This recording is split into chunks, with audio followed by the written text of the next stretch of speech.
है दोस्तों, आज की वीडियो में बात करने वाले हैं फिक्टिशियस एसेट्स के बारे में। अगर आपको मन में भी कंफ्यूजन आती है कि फिक्टिशियस एसेट्स क्या होती है, तो आज हम इसी के ऊपर बात करेंगे।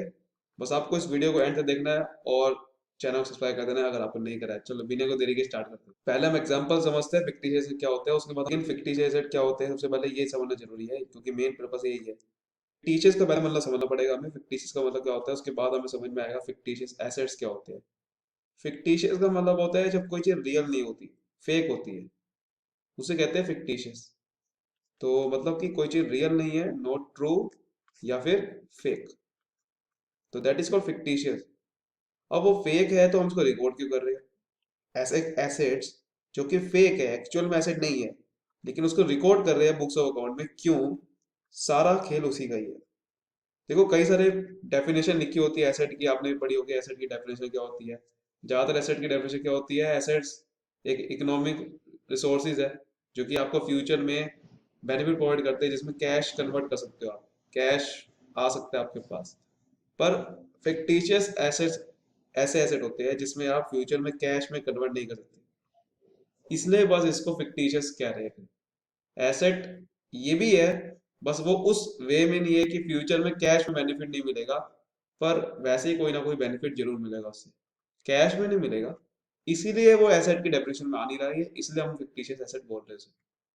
कौन कौन से होते हैं? दरअसल बहुत सारे लॉसेस होते हैं कभी कभार, और एक्सपेंसेस होते हैं, उस वे से हम यहाँ पर बोलते हैं फिक्टिशियस।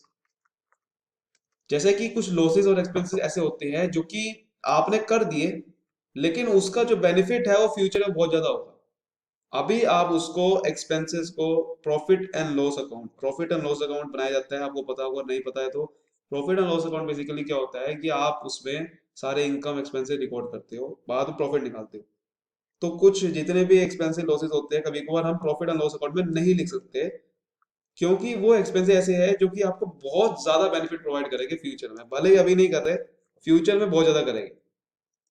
और या फिर आपने उसको रिकॉर्ड करना भूल गया, आप उसको एक बारी में, एक ईयर में आप उसको कभी भी, मतलब वो नहीं कर सकते, रिटर्न ऑफ नहीं कर सकते, मतलब वो प्रॉफिट एंड लॉस अकाउंट में डाल नहीं सकते, क्योंकि वो सालों के खर्चे हैं, बहुत ज्यादा सालों के खर्चे हैं। इसलिए आप एक ही बारी में उसको इस साल के प्रॉफिट एंड लॉस अकाउंट में नहीं डाल सकते। इसीलिए वो आपके ऐसे ऐसे होते हैं जो कि फ्यूचर में आपको बेनिफिट प्रोवाइड करते हैं, फ्यूचर के बेनिफिट प्रोवाइड करेगा, कैश में नहीं करेगा, लेकिन वैसे करेगा। सपोज करते हैं आपने करा है एडवर्टीजमेंट का खर्चा बहुत बड़ा, ठीक है, एडवर्टीजमेंट एक्सपेंडिचर आपने कोई बहुत बड़ा कर दिया है, जो कि फ्यूचर में बहुत ज्यादा आपको बेनिफिट प्रोवाइड करने वाला है, तो उसको आप प्रॉफिट एंड लॉस अकाउंट में सीधा नहीं लिख सकते। छोटा मोटा करा है खर्चा, कोई दिक्कत नहीं है, लेकिन अगर बहुत बड़े लेवल पे खर्चा करा है आपने, और वो आपको पता है कि फ्यूचर बेनिफिट प्रोवाइड करेगा, तो आप उसको खर्चा नहीं एसेट मान के चलोगे, फिक्टिशियस, कि आपने एसेट बना दिया उसको थोड़े टाइम के लिए। एक बारी में उसको आप प्रॉफिट एंड लॉस अकाउंट में नहीं डाल सकते, क्योंकि वो फ्यूचर में बहुत ज्यादा बेनिफिट बढ़ कर रहा है, क्योंकि प्रॉफिट एंड लॉस अकाउंट में वो खर्चे डालते हैं जो कि विद इन 1 ईयर के होते हैं, एक साल के अंदर जो खर्चे हुए, एक साल के अंदर आपने सर्विस मिली, उसके खर्चे हुए। पर एक्चुअल में बहुत सारे ऐसे खर्चे होते हैं जो एक साल के अंदर अंदर नहीं आपको बेनिफिट प्रोवाइड करते उसके, इसीलिए वो फिक्टिशियस ऐसे थोड़ी देर रिकॉर्ड कर देंगे। लेकिन जैसे जैसे उसका बेनिफिट मिलना स्टार्ट हो जाएगा, एक एक साल में उसको फिर खत्म भी करते जाएंगे एक्सपेंस के तौर पे। इसीलिए इसको फिक्टिशियस एसेट बोला जाता है कि भाई फेक एसेट थोड़ी देर का बना दिया, लेकिन उसके बाद खत्म भी कर रही है फिर, क्योंकि फिक्टिशियस है, एसेट ऐसे एक्चुअल में नहीं है। और भी ऐसे खर्चे होते हैं, कभी कभार हम, हमारा हो जाता है प्रमोशन एक्सपेंसेस होते हैं, कभी कोई कंपनी फॉर्म होती है तो उसके प्रमोशन से रिलेटेड कोई एक्सपेंसेस होते हैं, वो भी एडवर्टीजमेंट में आ जाएगा वो। और बात करें एक्सपेंसेस की, तो हमारा होता है लॉस ऑन डिबेंचर इशू। कभी कभार डिबेंचर हम जब इशू करते हैं लॉस में कर देते हैं, तो वो लॉस एक्चुअल में लेकिन बेनिफिट है, क्योंकि डिबेंचर इशू करा है आपने तो लॉस में जरूर करा होगा, लेकिन बेनिफिट प्रोवाइड करेगा इससे, तो इसलिए वो लॉस भी एक तरह का एसेट बन जाता है, लेकिन वो फ्यूचर में आपको खत्म भी करते रहेंगे, ठीक है ना। एक बारी में कह सकते हैं कि हम उसको एसेट नहीं मान रहे, मतलब एक बारी में उसको एक्सपेंस नहीं मान रहे, लेकिन थोड़ी देर के उसका एसेट मान लिया बस, तो एक्सपेंस ही मानेंगे बाद में भी, लेकिन थोड़ी देर के लिए फिक्टिशियस एसेट मान लिया बस, बाद में एक्सपेंस बनाते रहेंगे, उसको काटते रहेंगे फिक्टिशियस, ठीक है। लॉस और डिवेंचर इशू हो गया आपका, ऐसे ही बहुत सारे खर्चे हैं। तो अभी मैं सारे खर्चे की बात करने वाला हूँ, लेकिन यहाँ तक बात समझ में आ रही है। फिक्टिशियस एसेट क्या होता है? फिक्टिशियस एसेट ये होता है कि एक्चुअल में वो एसेट नहीं है, पर उसको थोड़ी देर के लिए हम एसेट बना रहे हैं क्योंकि वो फ्यूचर में बेनिफिट प्रोवाइड करने वाला है। तो प्रॉफिट एंड लॉस अकाउंट में सीधा उसको डाल नहीं सकते, ठीक है ना। इसीलिए आप उसको थोड़ी देर के लिए फिक्टिशियस एसेट बना दिया उसने, लेकिन बाद में उसको आप रिटर्न ऑफ करते रहोगे। रिटर्न ऑफ का मतलब कैंसिल करते रहोगे एसेट के तौर पे, कि वो एसेट नहीं है तो कैंसिल करते रहोगे हर साल, और उसकी वैल्यू कहाँ डालते रहोगे? प्रॉफिट एंड लॉस में डालते रहोगे। तो कहने का मतलब ऐसे एसेट होते हैं कभी कभार, ऐसे एक्सपेंसिव होते हैं जो एक बारी में हम चार्ज नहीं कर सकते प्रॉफिट एंड लॉस अकाउंट में, तो वो धीरे धीरे करते हैं। ठीक है, बात समझ में आ रही है यहाँ तक? चलिए आगे बात कर लेते हैं फिक्टिशियस एसेट की, थोड़ी सी समझ लेते हैं, जो आपकी कहीं ना कहीं बुक्स में आपको देखने को मिलेगी। इस तरह की कोई फिजिकल एग्जिस्टेंस कुछ नहीं है आपकी, ना ही रियलाइजेबल वैल्यू है। रियलाइजेबल वैल्यू क्या होती है भाई? उसको बेच के आप पैसा जनरेट कर सकते हो, ऐसा कुछ भी नहीं है, तभी ये एसेट नहीं कहते भाई। कोई फिजिकल एग्जिस्टेंस भी नहीं है। अगर होती तो टेंजेबल एसेट कुछ मानते हैं हम इसको, ठीक है। चलो ठीक है, फिजिकल एसेट नहीं है तो तब भी हम इंटेंजेबल मान सकते थे। इंटेंजेबल एसेट क्यों नहीं कह रहे इसको? क्योंकि रियलाइजेबल वैल्यू भी नहीं है उसकी। इंटेंजेबल ऐसे तो कुछ भी पैसा आ सकता है फ्यूचर में, लेकिन इसमें तो कुछ भी पैसा नहीं आने का, इसलिए वो फिक्टिशियस एसेट कहते हैं। क्लियर होगी बात? But the company shows them as cash expenditure in the books of, cash expenditure करती है तो उसको बुक्स ऑफ अकाउंट में इसलिए शो करा जाता है। They are a part of the asset column in the financial statement, ठीक है, एसेट में रखा जाता है ये। And they are expenses, losses, expensive losses है ये, and do not get return of during the counting period of the occurrence. क्या मतलब है? मैंने को बताया था अभी कि जिस वक्त वो हुआ उस वक्त वो आप प्रॉफिट एंड लॉस अकाउंट में आप नहीं देख पाए। रिटर्न ऑफ का मतलब ये है कि उसको खत्म नहीं किया, क्योंकि प्रॉफिट एंड लॉस अकाउंट में जैसे जाता है कोई एक्सपेंस वो खत्म हो जाता है, ठीक है ना। सारे expenses profit and loss account में भेज देते हैं हम, वो खत्म हो जाता है, रिटर्न ऑफ उसे कहते हैं। सो एक्सपेंसेस लॉसेस जिसको आप रिटर्न ऑफ नहीं कर पाए जब वो हुआ था, तो इसलिए वो मर जाता है हमारा फिक्टिशियस एसेट। क्लियर होगी बात? फीचर्स क्या होते हैं फिक्टिशियस एसेट के भाई? वही चीज, नो फिजिकल एग्जिस्टेंस, है ही नहीं, कोई एग्जिस्टेंस देख ही नहीं सकते उसको, टेंजेबल कुछ है ही नहीं हो। Expensive incurred in running a business, जो रनिंग करते हुए एक्सपेंसिस हुए थे, ठीक है। फिक्टिशियस एक्सपेंसेस आर एसेट्स जो आप रनिंग करते हुए आपने एक्सपेंसेस हुए, बट द कंपनी को एसेट मानती है, क्योंकि the principle behind this concept is like assets these expenses will back returns to the organization over an extended period. मैंने आपको इसलिए अभी बताया था कि ये आपको फ्यूचर में बेनिफिट प्रोवाइड करेंगे। हो जैसे कि आप एडवर्टाइजमेंट में खर्चा कर रहे हो तो सेल्स बढ़ाएगी आपकी, अब सेल्स बढ़ाएंगे तो वो इनडायरेक्ट आपका कोई ना कोई बेनिफिट प्रोवाइड कर रहे हैं, इसीलिए उसको एसेट स्टार्टिंग में मान लेना पड़ता है, क्योंकि वो आपका भले ही ठीक है, टेक्निकली वो एसेट नहीं है, लेकिन भाई भाई वैसे तो आपको फ्यूचर में बेनिफिट प्रोवाइड कर रहा है ना किसी तरीके से। कहीं ना कहीं आपकी गुडविल बढ़ा रहा है, कहीं ना कहीं आपको फायदा प्रोवाइड कर रहा है, कहीं ना कहीं आप डिवेंचर आपने खरीदा उसका लॉस जरूर हो गया, लेकिन भाई डिवेंचर से आपको बिजनेस चल रहा है, वरना चलेगा कैसे बिजनेस? तो इस तरीके से बेनिफिट प्रोवाइड कर रहा है कहीं ना कहीं। नो रीसेल वैल्यू, वैल्यू नहीं है, कोई सेल नहीं कर सकता इसकी।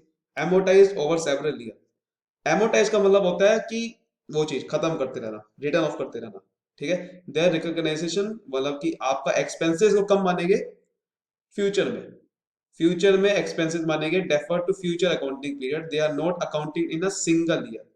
एक साल के खर्चों में उसको रिकॉर्ड नहीं कर सकते, हर साल उसको एक्सपेंसेस की तरह रिकॉर्ड करेंगे धीरे धीरे over multiple year.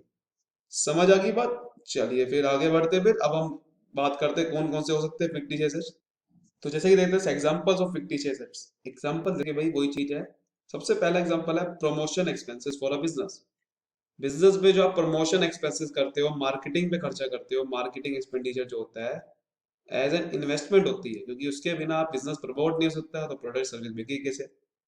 So that will fetch returns for more than a year, आपको एक साल से ज्यादा तक उसका रिटर्न आता रहेगा। तो इसीलिए वो आपके लिए एक फिक्टिशियस एसेट्स की तरह आप उसको रिकॉर्ड करते हो स्टार्टिंग में, ना कि सीधा उसको प्रॉफिट एंड लॉस अकाउंट में एक्सपेंस की तरफ डाल देते हो, क्योंकि एक साल से ज्यादा क्या आपका रिटर्न आ रहा है उससे। अगर एक साल तक आता तो आपने देखा होगा प्रॉफिट एंड लॉस अकाउंट में लिखा होता है टू एडवर्टाइजमेंट, एडवर्टाइजिंग खर्चा वाला, तो उसमें वो एक साल का रेटेड खर्चा ही है, मतलब उसका जो रिटर्न है वो एक साल के अंदर में लगा रहा है, इसीलिए उसको प्रॉफिट एंड लॉस अकाउंट में लिखा जाता है। एक्सपेंसेस के बेनिफिट होते हैं, लेकिन वो 1 ईयर तक हो रहे हैं तो वो आपको प्रॉफिट एंड लॉस अकाउंट में जाएगा। लेकिन अगर 1 ईयर से ज्यादा हो रहे हैं तो उसको एक बारी में हम नहीं लिख सकते ना वहां पर, इसलिए उसको स्टार्टिंग में फिक्टिशियस एसेट मानना पड़ता है। ठीक है। आगे लिखा प्रीलिमिनरी एक्सपेंसेस। प्रीलिमिनरी होते हैं जब कंपनी पहली बार खुलती है ना, तो इनिशियल स्टेज में बहुत सारे खर्चे होते हैं, लीगल खर्चे, लाइसेंस के खर्चे होते हैं, इनकॉर्पोरेशन मतलब जब हम उद्घाटन करते हैं किसी कंपनी का, तो लीगल खर्चे बहुत सारे होते हैं, डॉक्यूमेंट के खर्चे होते हैं, वो वाले खर्चे प्रीलिमिनरी कहते हैं। तो वो भी आपका बहुत ज्यादा बेनिफिट प्रोवाइड करते हैं फ्यूचर तक, इसलिए उसको फ्यूचर तक देखना पड़ता है, एक बारी में नहीं कर सकते एक्सपेंस। डिस्काउंट वही चीज है भाई, कंपनी जब शेयर इशू करती है तो चली शेयर से रही है वो, पैसा अगर कंपनी में आता है शेयर से, तो वो जो डिस्काउंट दे रही है इशू करते हैं वो कंपनी को एक्सपेंस नहीं कहते, इसलिए वो एक बारी में सीधा एक्सपेंस नहीं कहते, बिकॉज वो आपका बेनिफिट एक तरह का आपका, क्योंकि शेयर नहीं अगर इशू करती तो चलती कैसे कंपनी, इसलिए उसको फ्यूचर तक उसको देखा जाता है। लॉस ऑन इशू वही चीज है, डिबेंचर अगर इशू कर रहे हैं उस पर भी लॉस हो गया तो कोई दिक्कत वाली बात नहीं, सीधा उसको नहीं एकदम से प्रॉफिट लॉस में डालना, धीरे धीरे करके डालेंगे, क्योंकि डिबेंचर से ही आपकी कंपनी चल रही है फिर। ठीक है। एक और बात बताता हूँ कि फिक्टिशियस एसेट्स को हम डेफर्ड रिवेन्यू एक्सपेंडिचर भी बोलते हैं। डेफर्ड रिवेन्यू एक्सपेंडिचर क्या होता है? ये बेसिकली कुछ नहीं होता, देखो मैं बताता हूँ क्या होता है ये डेफर्ड रिवेन्यू एक्सपेंडिचर। डेफर्ड का मतलब क्या होता है? देखो डेफर्ड का मतलब होता है आपने किसी को प्रॉमिस करते हैं फ्यूचर में कुछ करने का, फ्यूचर में कि जो फ्यूचर में एक्सपेंसेस आप उसको रिकॉर्ड करोगे, एक्चुअल में अभी इन एक्सपेंसेस रिकॉर्ड नहीं कर सकते, इसलिए बोला जाता है डेफर्ड रिवेन्यू एक्सपेंडिचर। ऊपर एक और बात बताता हूँ मैं आपको, कभी ये तो मैंने आपको जो एग्जांपल बताया ये जो है, ये एग्जांपल जो है जैसे कि ये तो है ही, साथ में कुछ और भी आ सकता है आपके सामने। कभी कभार जो आप देखोगे प्रॉफिट एंड लॉस अकाउंट का डेबिट बैलेंस, या भी इसको बोल सकते हैं लॉस, जो लॉस होता है ना वो भी आ सकता है आपके सामने यहाँ पर, वो भी एक तरह का वही चीज है, लॉस है। अब वो बताएगा नहीं किस चीज का लॉस है, लेकिन वो लॉस इसी में से होते हैं। ठीक है ना, वो लॉस इसी में से ही होगा कोई ना कोई, वो लॉस बताएगा नहीं, लेकिन वो लॉस अगर डेबिट साइड पे लिखा हुआ है आपके एसेट साइड पे, इसका मतलब यही है कहीं ना कहीं वो ऐसे कुछ एक्सपेंसेस हुए थे जो कि फ्यूचर में आपको बेनिफिट प्रोवाइड करेगा। ठीक है, इसलिए वो कभी कभार आपको मिलेगा। ठीक है। तो अब मैं आपको थोड़ा सा एक और बताता हूँ मैं आपको कि इंटेंजिबल एसेट और फिक्टिशियस एसेट में क्या डिफरेंस होता है, ताकि कई लोगों को कंफ्यूजन हो सकती है कि यार ये तो दोनों एक ही जैसे है। अभी बात करेंगे उसकी, तब आपको और फंडा इसका क्लियर होगा। चलिए तो स्टार्ट करते हैं फटाफट से कि हम, जैसे कि आप देख पा रहे हैं मीनिंग तो सिंपली यही है फिक्टिशियस एसेट का, कि जो इंटेंजिबल मतलब है एक तरह का एसेट, ये भी टेंजिबल एग्जिस्टेंस जिसकी नहीं है, लेकिन और जिसकी रियलाइजेबल वैल्यू भी नहीं है। ठीक है, एसेट तो है नहीं बिल्कुल वैसे ही है, but they get reported as actual cash expenditure. ठीक है, एक्चुअल कैश एक्सपेंडिचर है। इंटेंजिबल एसेट क्या है? जिसकी कोई फिजिकल एग्जिस्टेंस नहीं है, इसकी भी नहीं है, पर still add value by generating revenue for the business, इसको आप बेच भी सकते हो।